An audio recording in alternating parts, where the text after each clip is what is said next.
Hi, welcome to Ashwini cooking. ನಾನು ಇವತ್ತು ಬಾದಾಮ್ ಗೋಂದನ್ನು ಬಳಸಿಬಿಟ್ಟು ಒಂದು ಡ್ರಿಂಕ್ನ ಪ್ರಿಪೇರ್ ಮಾಡ್ಕೊಳ್ಳೋದು ಹೇಗೆ ಅನ್ನೋದನ್ನು ತೋರಿಸ್ತಾ ಇದ್ದೀನಿ. ತುಂಬಾ ಈಸಿಯಾಗಿರುತ್ತೆ, ಹೇಗೆ ಮಾಡೋದು ಅಂತ ನೋಡೋಣ. ಹಾಗೆ ಇದಕ್ಕೆ ಬೇಕಾದಂಥ ಪದಾರ್ಥಗಳನ್ನು ನೋಡೋಣ.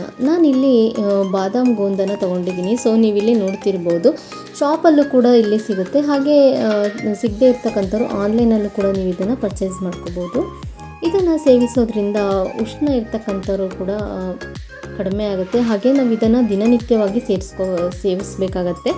ಇದನ್ನು ನಾವು ಹಾಲಿನಲ್ಲೂ ಕೂಡ ಸೇರಿಸ್ಕೋಬೋದು. ನಾನಿಲ್ಲಿ ಜ್ಯೂಸಲ್ಲಿ ಸೇರಿಸ್ತಾ ಇರ್ತಕ್ಕಂಥದ್ದು. ಇದನ್ನು ಸೇರಿಸೋದ್ರಿಂದ ವೆಯ್ಟ್ ಲಾಸ್ ಕೂಡ ಮಾಡ್ಕೋಬೋದು. ಹಾಗೆ ಇದಕ್ಕೆ ಇಮ್ಯುನಿಟಿ ಪವರ್ ಕೂಡ ಹೆಚ್ಚಾಗುತ್ತೆ. ಇದನ್ನು ಹೇಗೆ ಮಾಡೋದು ಅಂತ ನೋಡೋಣ. ಸೊ ನೀವಿಲ್ಲಿ ನೋಡ್ತಿರ್ಬೋದು, ಬಾದಾಮ್ ಗೋಂದನ್ನು ತೊಗೊಂಡಿದ್ದೀನಿ ನಾನಿಲ್ಲಿ. ಈ ರೀತಿಯಾಗಿ ಉಪಯೋಗ ಆಗುತ್ತೆ. ಇಲ್ಲ ಅದರಲ್ಲೂ ಬೇಸಿಗೆಯಲ್ಲಂತೂ ಕೂಡ ತುಂಬಾ ಕೂಲ್ ಆಗುತ್ತೆ ಬಾಡಿ ಎಲ್ಲ. ಈ ರೀತಿಯಾಗಿ ನಾವು ಬಾದಾಮ್ ಗೋಂದನ್ನು ತೊಗೊಂಡಿದ್ದೀನಿ. ನಾನಿವತ್ತು ಒಂದು 1/4 ಟೇಬಲ್ ಸ್ಪೂನಷ್ಟು ಅಷ್ಟೇ ನಾನಿಲ್ಲಿ ಬಾದಾಮ್ ಗೋಂದನ್ನು ತೊಗೊಂಡಿದ್ದೀನಿ. ಇದಕ್ಕೆ ನಾವಿಲ್ಲಿ ಸ್ವಲ್ಪ ನೀರನ್ನು ಸೇರಿಸ್ಕೊತಾ ಇರ್ತಕ್ಕಂಥದ್ದು. ಇದನ್ನು ನಾನು ಓವರ್ ನೈಟ್ವರೆಗೂ ಕೂಡ ನೆನೆಸಿಟ್ಕೊಂಡು ತೊಗೊಂಡಿದ್ದೀನಿ ಈ ಬಾದಾಮ್ ಗೋಂದನ್ನು. ಸೊ ನೀವಿಲ್ಲಿ ನೋಡ್ತಿರ್ಬೋದು ಯಾವ ರೀತಿಯಾಗಿ ಗೋಂದೆಲ್ಲ ಪ್ರಿಪೇರ್ ಆಯಿತು ಅಂತ.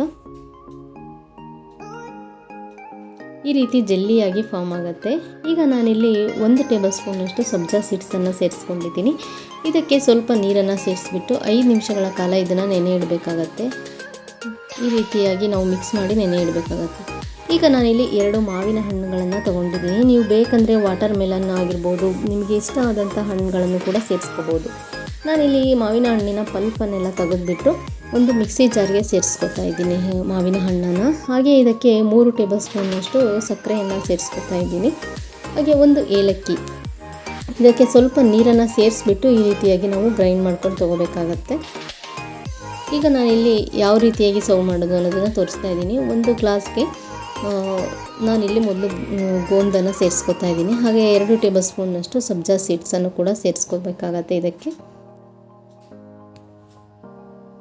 ನಾವಿಲ್ಲಿ ಏನು ಪ್ರಿಪೇರ್ ಮಾಡಿಟ್ಕೊಂಡಿರ್ತಕ್ಕಂಥ ಜ್ಯೂಸನ್ನು ಕೂಡ ಇದಕ್ಕೆ ಸೇರಿಸ್ಕೋಬೇಕಾಗತ್ತೆ.